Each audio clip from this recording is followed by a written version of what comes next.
5020 பயிர் செஞ்சுருக்குறோம். 2 ஏக்கரா நாற்றுட்டு ஒரு 30 நாள் எடுத்து வச்சுருவோம். உழவு ஓட்டி நட்டுருவோம்.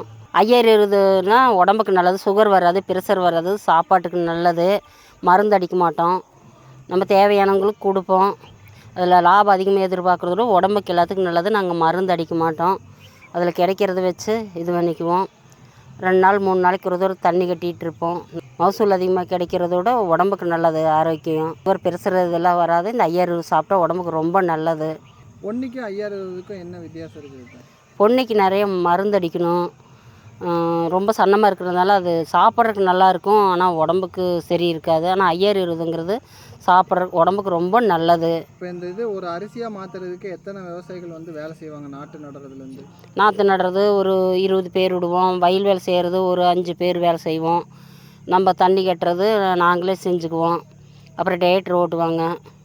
விதைக்கிறப்போ 2 ஆளுங்க விதைக்கணும். தண்ணி அப்புறம் இந்த களை பிடுங்கிறது ஒரு 2 ஆள் வச்சுட்டே பிடிங்குவோம். விவசாயி 2 ஏக்கரா பயிர் நட்டுருவோம். உங்களுக்கு வந்து லாபங்கிறது எந்த அளவுக்கு கிடைக்குது? லாபம் மழை பெய்யுது, எப்படி உங்களுக்கு? அது நம்ம வந்து இந்த பூட்டை வெளியே வர்றப்போ மழை இல்லாமல் இருந்தால் மகசூல் ஒரு 10 பொதின்னு கிடச்சிதுன்னா லாபம் பார்க்கலாம். இல்லைன்னா போட்ட முதல் தான் இருக்குது. இருந்தாலும் நாங்கள் விவசாயி விடாமல் செஞ்சுட்டே இருக்கிறோம். நம்ம செஞ்சே ஆகணும் அப்படிங்கிறதுக்காக.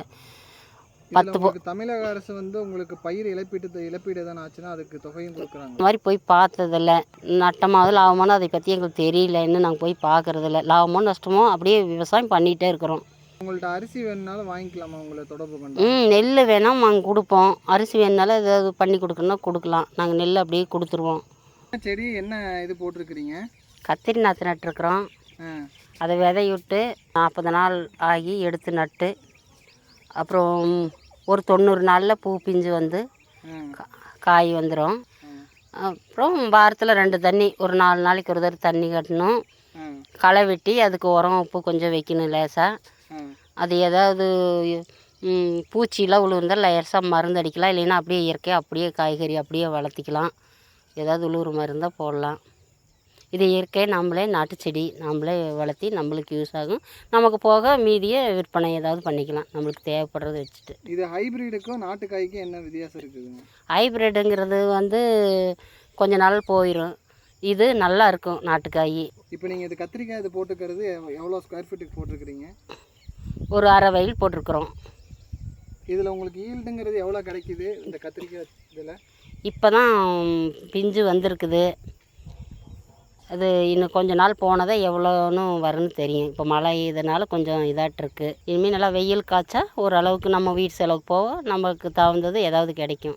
இவ்வளோ பெரிய வெத்தலை யாராலும் பார்த்துருக்கீங்களா? இன்னைக்கு தான் பார்ப்பீங்க, நல்லா பார்த்துருக்கீங்க.